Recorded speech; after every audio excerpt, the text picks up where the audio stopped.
to look at what is really behind the scenes all around us. In my personal life, with my spouse, my family, on my job, and yes, with the church.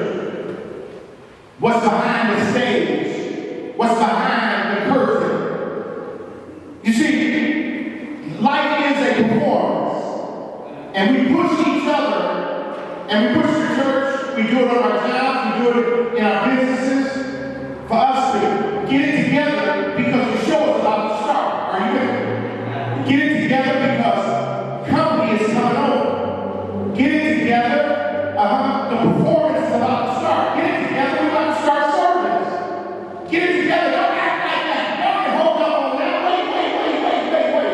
There is this duality. What's the duality? It's two-ness. There's this one moment, and then there's a behind-the-scenes moment. There is a performance, and we should all look good in front of company. Can I get a witness? We should all look good in front of the boss when he comes on the floor. We should all look good on Sunday morning. Can I get a witness? We should all look good at the family dinner. We should all look good, amen, when it's time for us to interact all around us. But sometimes the process and the stage, what goes on behind this wall, can I get a witness? The planning, the discussions, all of the work, the interactions, the social dynamics, sometimes does not reflect the beauty that we present on the stage. Let me explain it to you like this. You ever go to someone's house and you go to a dinner party that they have? They have a big living room and everything is decorated nicely. The turkey is wonderfully set. The side dishes, you know, the flowers, there's the plate and the forks. Everything is set nicely. The food is served and it's wonderful. And you say, I want to go to the bathroom, and you're about to go in the wrong door. Can I get a witness? And they say, no, go in the kitchen now. Can I get a witness? Because when you go in the kitchen, all the work has created a mess. Oh my God, dirty dishes and paper and bags and cans empty and this, that, and the other, and stuff all over the floor. Just a dirty mess. All in preparation for the dinner performance. I wonder, in our personal lives, do we run our lives like that? Does the process of getting things done create a mess in the back room? You know, it's so funny when you go to somebody's house and they're about to go out, can I get a witness?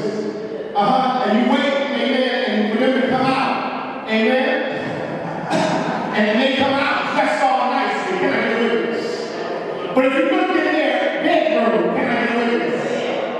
There's clothes all over the place, shoes and scarves and this and that. It's like, man, it's like a tornado has occurred just to put on a nice uniform.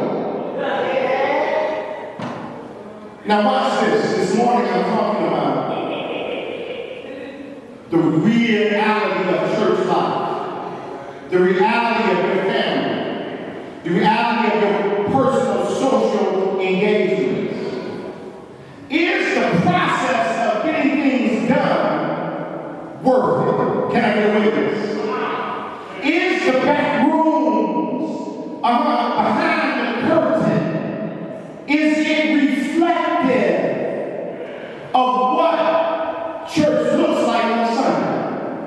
People can come here on Sunday, can I get a witness, and they see us loving and hugging and kissing and hugging and saying all the right things and being powerful. But the back room, somebody say back room. I'm talking about the curtain, behind the stage, the social interactions. So when people come and they see the church and they see the household of faith, can I get a witness?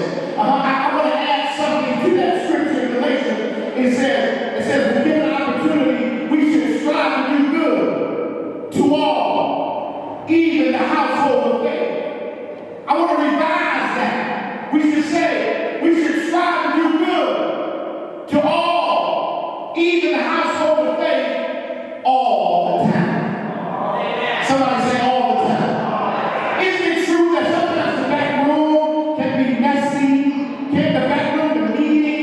the trying to get together can be cutthroat. People can be angry. People can be petty.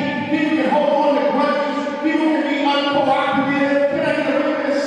People can have power plays where new people try to come and get on the team. They can't get on the team because this is my space and this is my seat and this is my job and this is my title. And people are pushed out. I'm talking about behind the scenes when they go through these doors. Can I get a witness? Into the planning meeting and into the sessions and into the interaction. I'm talking about behind the stages of life. We need to be good and a blessing. Somebody shout all the time. All the time. All the time. All the time. And guess what, my friends? It starts with us. How does the church be blessed? One person at a time. How does the church have a good back room? One person at a time. Because we are called to be obedient to the word. The word of the Lord is quick and is sharper than a two-edged sword. It should chop us up. What should it chop up? It should chop up the old self. Can I get a witness? The old self needs to go in the blender, hallelujah, of life and get chopped up, and we come out doing what God has called us to do. I said doing what God has called us to do. We should strive to be loving, strive to be compassionate, strive to be understanding, strive to be tolerant. We should strive to not be all about ourselves. I'm talking about behind the room. Can I get a witness?